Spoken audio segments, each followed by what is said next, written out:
Assalamualaikum warahmatullahi wabarakatuh. Selamat berjumpa kembali di Training Center Syauqi.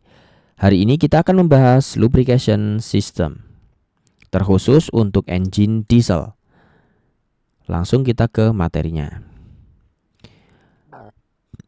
Sistem pelumasan merupakan sistem yang mengatur aliran pelumas supaya dapat mengalir menuju ke tempat yang memerlukan pelumasan. Dalam engine sangat dibutuhkan sistem pelumasan yang andal, karena di dalam engine kita tahu di situ ada proses kerja yang membutuhkan gerakan yang sangat cepat, kemudian bergesekannya antara satu atau dua atau lebih logam seperti pada gear, piston, kemudian dinding silinder, pada shaft dan lain sebagainya. Di mana di situ untuk mendapatkan performa engine yang terbaik perlu adanya lubrication system. Nah, untuk bagian ini merupakan diagram yang menjelaskan tentang sistem pelumasan. Alur untuk sistem pelumasan pada engine diesel. Mungkin di beberapa engine di tempatnya teman-teman bisa desainnya agak berbeda. Tapi secara garis besar akan sama. Misalnya di sini untuk alirannya dimulai dari oil pump. Oil pump biasanya terbentuk dari gear pump atau mungkin ada gyrotor pump, tergantung desain ya. Dia menyedot oli dari oil pan di sini, di mana di sini ada tampungan oli. Kemudian untuk oil strainer digunakan untuk menyaring dari partikel yang ukurannya besar. Di bagian atas, dia ke kanan menuju ke oil cooler untuk didinginkan. Pendinginannya menggunakan coolant ya, coolant dari sistem pendingin engine.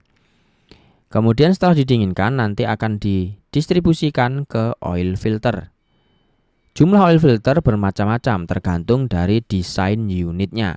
Bisa 1, 2, 3, 4 atau mungkin lebih. Di sini contohnya adalah 2 filter, susunannya paralel. Dari filter setelah disaring maka nanti akan menuju ke oil gallery yang nantinya akan ke turbocharge kalau ada, FIP inline. Khusus ya, FIP inline, bukan FIP jenis yang lain. Yang mana pembahasan FIP ada pada video di channel Training Center Syauqi. Nanti link akan dibagikan di deskripsi. Kemudian setelah itu, di sini dari oil gallery akan menuju ke engine untuk melakukan pelumasan pada rocker arm, valve, tappet and push rod, camshaft bearing, main bearing, timing gear, dan lain sebagainya. Ada yang ketinggalan, satu, yaitu ini komponen yang tidak ada namanya di sini. Ini merupakan komponen yang bernama oil filter. Bedanya dengan yang sebelah kanan adalah oil filter ini menyaring oli, kemudian hasil oli yang telah disaring tadi dikembalikan ke oil pan. Apa tujuannya? Tujuannya adalah untuk memperingan tugas filter utama. Jika tugas filter utama lebih ringan, maka penggantiannya bisa sesuai dengan manual book atau mungkin bisa lebih panjang. Ini untuk lubrication system secara garis besar.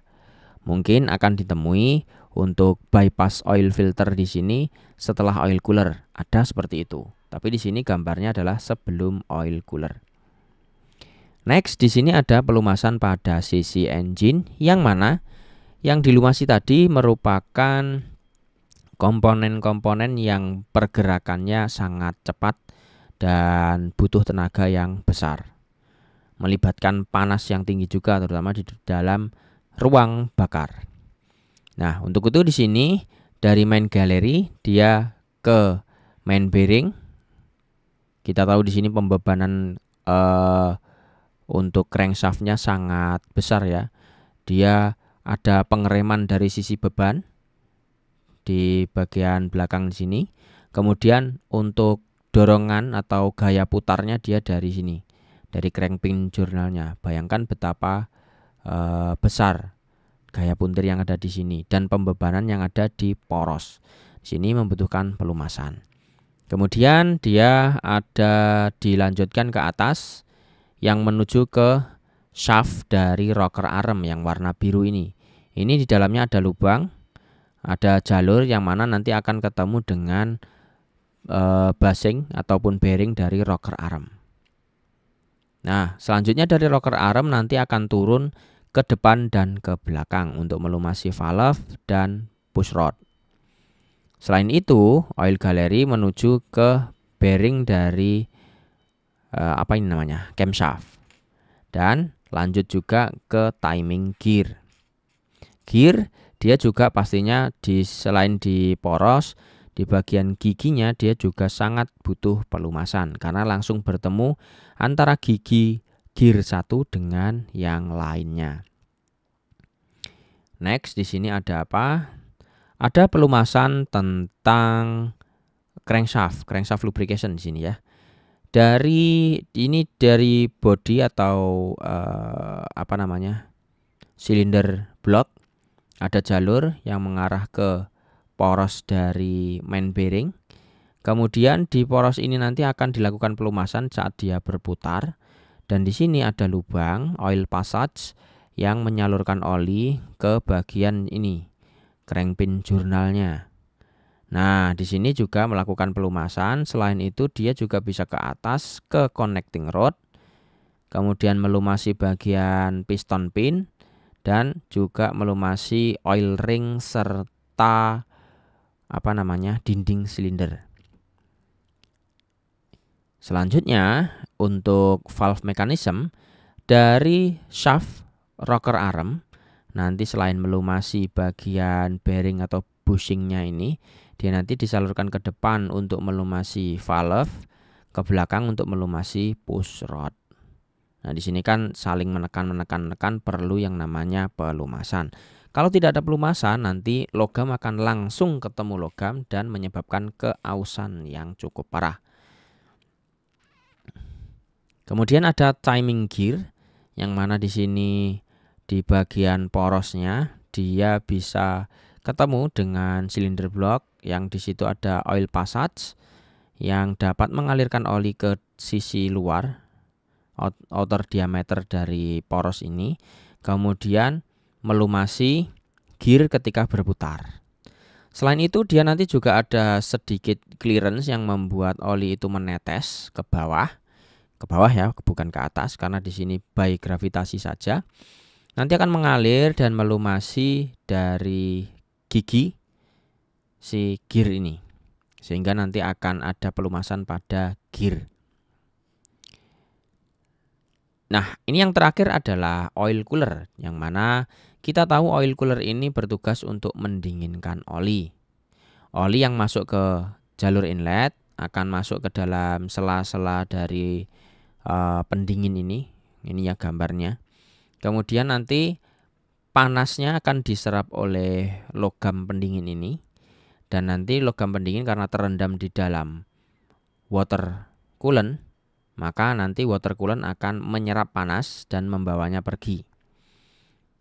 Nah, oli yang telah keluar di sini dia suhunya lebih rendah atau lebih dingin daripada yang sebelah sini. Ya, kita bahasanya dingin ya, bahasanya engine dingin, tapi kalau kita sentuh pakai tangan ya lumayan panas. Makanya ketika ganti oli sering disarankan untuk tunggu dulu proses pendinginan olinya. Kecuali kalau mau menjajal ilmu kesaktian, monggo saja, silahkan.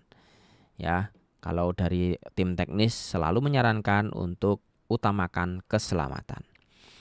Baik, itu saja teman-teman untuk hari ini. Mungkin nanti akan ada materi yang akan dibahas oleh Syauqi tentang lubrikan atau zat untuk pelumas. Nah, itu untuk pelumas sendiri nanti akan ada pembahasan dari apa sih pelumas, tujuannya untuk apa, dan lain sebagainya. Apakah nanti akan di-endorse? Wallahu a'lam bishawab. Oke, cukup sekian untuk hari ini. Semoga bermanfaat. bagikan ilmu ini supaya ilmunya menjadi ilmu yang bermanfaat. Mohon maaf atas tutur kata yang kurang berkenan atau mungkin penyampaian yang kurang bagus dari visual maupun audionya. Terima kasih banyak telah menonton sampai akhir. Akhirul kata, sampai jumpa pada konten berikutnya. Assalamualaikum warahmatullahi wabarakatuh.